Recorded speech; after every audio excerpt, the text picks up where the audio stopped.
Also, real quick, if you have not yet, there is a new My NBA video over on my second channel going over the off-season. I made a big move and some other smaller moves. It was a very good episode. I think the best episode of the series. So if you have not watched that yet and you have not been watching the series yet, I would really appreciate it if you did so. But today, I am talking about the top 10 shooting guards in the NBA. Now, when I woke up this morning, I woke up to chaos.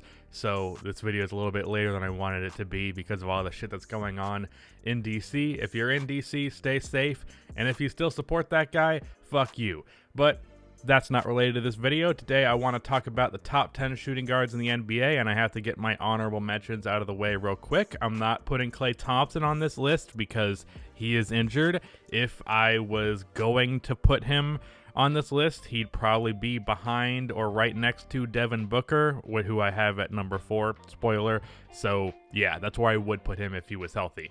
Another 2 or 3 important honorable mentions are DeMar DeRozan, Buddy Hield, and Bogdan Bogdanovic.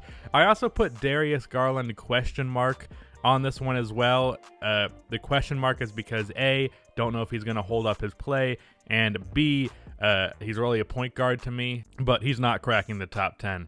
But starting off at number 10, I have Marcus Smart, who is always an interesting player to try to rank because he's not the most talented by any means, but like he's one of those guys who his impact far outreaches his actual basketball talent, because Marcus Smart has such an incredible amount of effort. He is such a good defensive player. He is such a high energy guy. He makes winning plays constantly, and then his actual scoring ability I feel like sometimes goes underappreciated because he's a guy who can have 20 points on really any given night if he really wants to. The degree of efficiency he can actually have while doing it depends, but there will be nights where Marcus Smart just puts up 20 points and it's not like some marvel that happened. I believe he averages around like 11 or 12. Also a decent playmaker, and when his career started, he was a poor three-point shooter, but now he's a pretty solid one. Still not the most consistent in the world, but it's definitely not a weakness for him anymore. So Marcus Smart, it's hard to rank him because I would argue his impact can sometimes be top 5 in the shooting guard department, but his talent isn't there, so I find him difficult to rank, but I just put him in at number 10. So keep that in mind. Marcus Smart, depending on the day, could be much higher on this list. Then at number 9, I have Zach LaVine. He played really good in that Portland game yesterday, despite shooting poorly. He had a bunch of assists. His playmaking has looked better. His defensive effort has looked better, though I will say in the past couple of seasons, his defensive effort and his playmaking have looked better to start the year, and then he falled back into being the same old version of himself the past couple of seasons. So I'm holding out hope that sticks around, but I don't have high hopes. But Zach LaVine is a very talented scorer. He can average an efficient 25. Not a great position in Chicago, although right now they are playing 500 basketball, which I'm certainly enjoying. But yeah, Zach LaVine, very talented. I consider him to basically be a more athletic CJ McCollum, who is a worse mid-range shooter and a little bit worse of a three-point shooter. CJ is not that much better as a three-point shooter than Zach, but he is a significantly better mid-range shooter. So yeah, that's kind of my thing. That's kind of my opinion on Zach LaVine. And then right above Zach, as you can imagine, is CJ McCollum. Basically, he's just very good. Yeah. Victor Oladipo is subject to change on this list. I have him here at number 7. He's played good to start the year. Don't know if it's going to hold up. He's had flashes of good and bad. He just has not been healthy. If Victor Oladipo is healthy, I do think 7 is a good spot for him. It could be up to 6 or even 5, depending. But right now I have him at 7. Jaylen Brown has been amazing to open this season, but that is, of course, not going to hold up. He might have taken a big leap, and I would actually wager that he probably has, but he's not going to continue to shoot, like, I think it was 58% from the field last time I checked.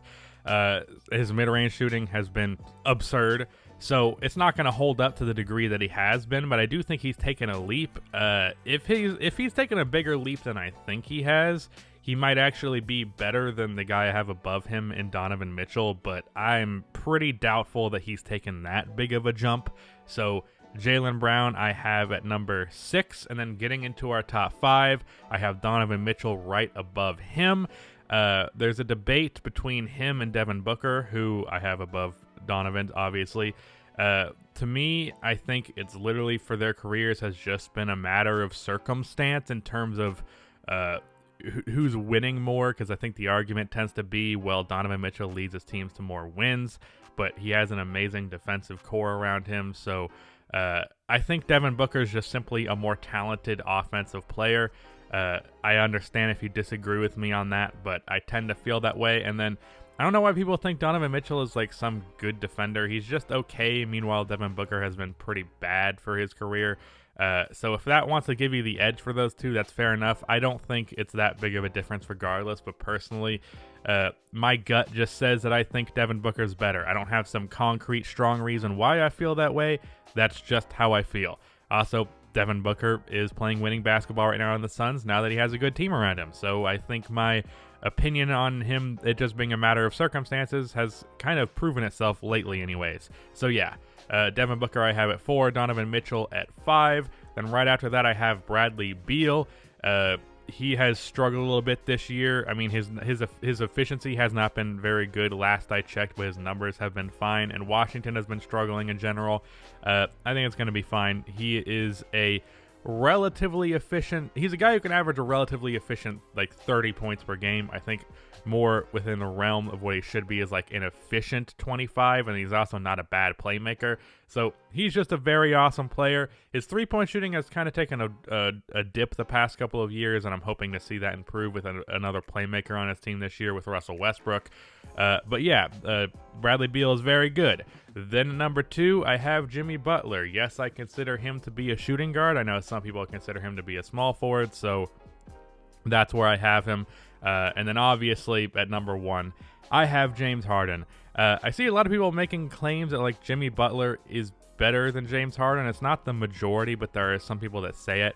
And it's the people who tend to be on the side of the intangibles and leadership and all that kind of stuff mattering more than the actual talent, because I don't think there's anyone that's going to argue that Jimmy Butler is more talented than James Harden.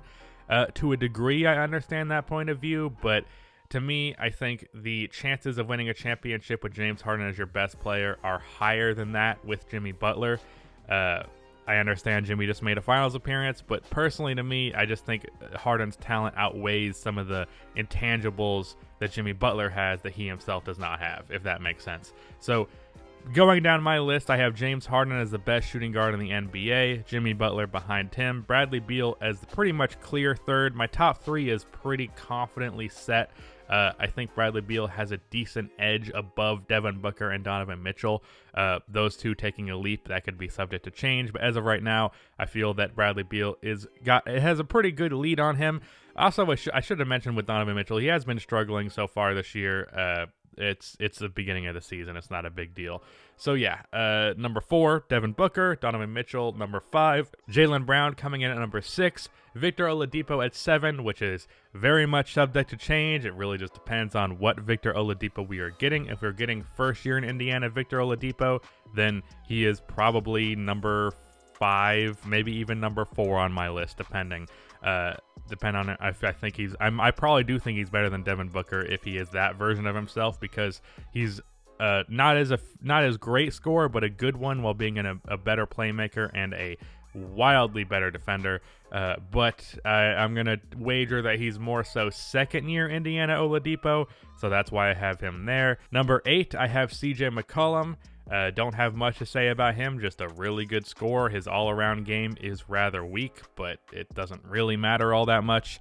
And then Zach LaVine, and then Marcus Smart as the 10th best shooting guard in the NBA. I should mention for why I don't have DeMar DeRozan or Buddy Hield or Bogdan on this list. I feel like Buddy and Bogdan are rather self-explanatory, but DeMar, the thing about DeMar is, the reason why I would initially keep him off this list is just because of his lack of three-point shooting. To open this year, he has been taking threes and he has been making threes. If that holds up, he moves up a couple of spots on this list. He's probably up by Victor Oladipo at 7 if that does hold up, because the real only offensive flaw that DeMar DeRozan has had is he could not shoot the 3.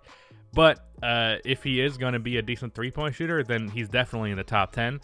I just don't have confidence in that really holding up. He's had a season in the past with the Raptors where he shot like 3 threes a game, and there were times where he looked good, and then it kind of fell off. So not all that confident in that holding up. But if it does, he definitely moves up higher on this list, and he's definitely in the top 10.